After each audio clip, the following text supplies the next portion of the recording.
آپ کو یہ بات معلوم ہوگی کہ انسانوں کا پہلا رشتہ میاں بیوی کا رشتہ ہے، باقی سارے رشتے بعد میں پیدا ہوئے ہیں۔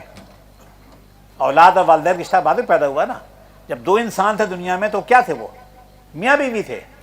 یہ پہلا رشتہ ہے، اور میاں بیوی سے خاندان بنا، یہی خاندان جنت میں رکھا گیا ایک ساتھ، اور یہی خاندان زمین پر بھیجا گیا۔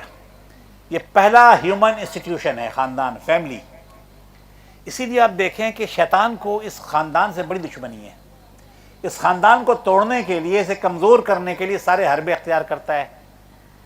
کہیں غربت کا خوف دلاتا ہے کہ بچوں کو مار دیں، غربت کے خوف سے قرآن کہتا ہے نا۔ کہیں آپس میں لڑا دیتا ہے۔ ایک حدیث میں آتا ہے کہ شیطان پانی پہ تخت لگاتا ہے، پانی پر تخت لگاتا ہے، پھر اپنے چیلوں کو دنیا بھر میں پھیلا دیتا ہے کہ کوئی ایک بڑا کارنامہ انجام دے کر آؤ، مجھے رپورٹ دو۔ پہنچتے ہیں چیلے، رپورٹ دیتے ہیں۔ کوئی کہتا ہے کہ میں نے فلاں شخص سے قتل کروا دیا، کہتا ہے شاباش، زبردست کام کیا، لیکن اس سے بھی بڑا کام ہونا چاہیے۔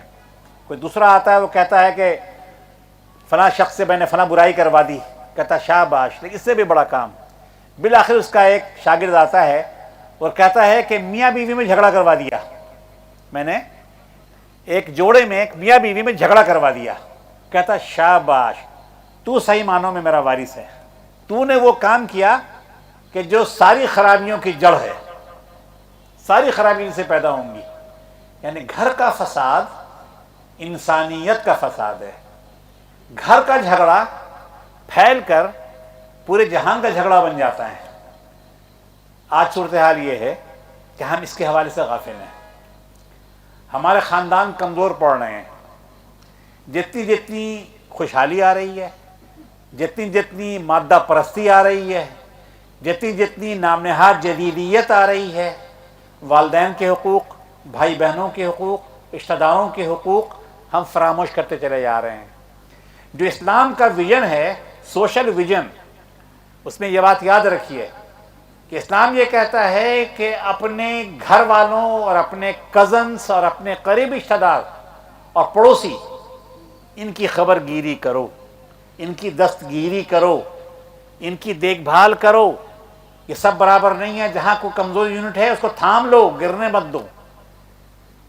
یہ گریٹر فیملی کا جو سسٹم اسلام نے دیا ہے، ایک چھت کے نیچے رہنا ضروری نہیں ہے۔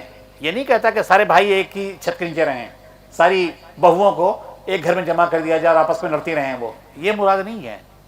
محبت، ایک دوسرے کا خیال رکھنا، ایک دوسرے کی پردہ پوشی کرنا، ایک دوسرے کی انا اور وقار کو مجروح کیے بغیر دستگیری کرنا، یہ آپ کی ضرورت ہے۔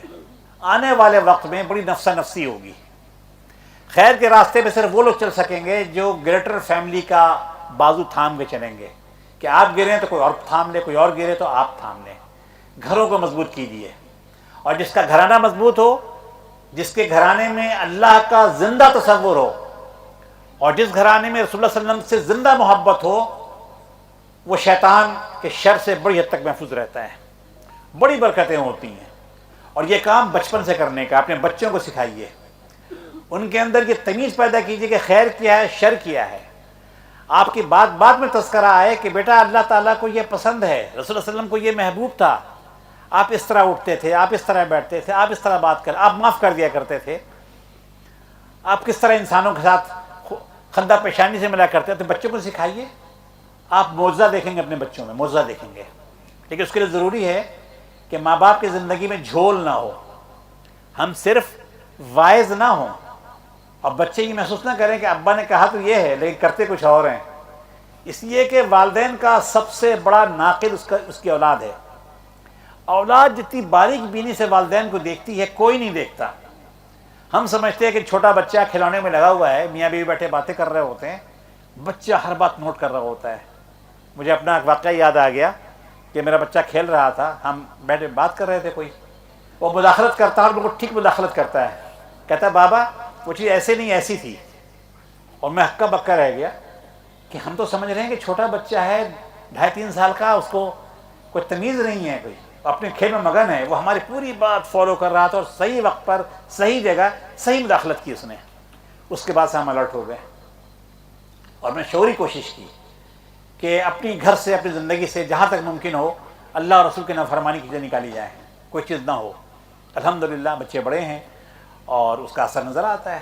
گھر پہ توجہ دیجیے، گھر پہ، خاندان پہ، صرف اپنے چھوٹے والے خاندان پر نہیں، میاں بیوی بچے نہیں، بلکہ اس کے علاوہ کشادہ دلی پیدا کیجیے سب کے لیے، وسعت قلبی پیدا کیجیے، اکوموڈیٹیو بنیے۔ آج ایک حدیث میں پڑھ رہا تھا، ایک صحابی نے کہا کہ یا رسول اللہ صلی اللہ علیہ وسلم، میں اپنے کچھ عزیز ہیں میرے، میں ان کے ساتھ بڑا اچھا سلوک کرتا ہوں، وہ میرے ساتھ برا سلوک کرتے ہیں، میں مہربان رہتا ہوں، وہ میرے ساتھ نامہربانی کرتے ہیں، میں بھلا چاہتا ہوں، وہ میرے ساتھ برا کرتے ہیں، میں کیا کروں؟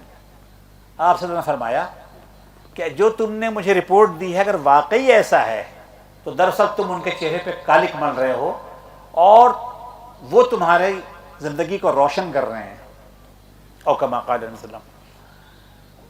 تو آپ کا کچھ نہیں جاتا، اپنے عزیز و اقارب کے ساتھ اچھا سلوک کریں گے آپ پائیں گے۔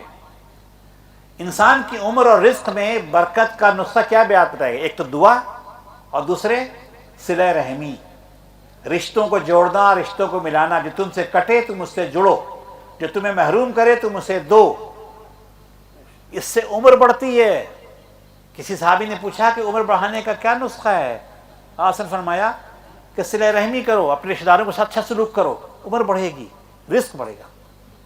تو یہ دوسری ضرورت ہے کہ مسلمان گھرانے اسلامی گھرانے بنے۔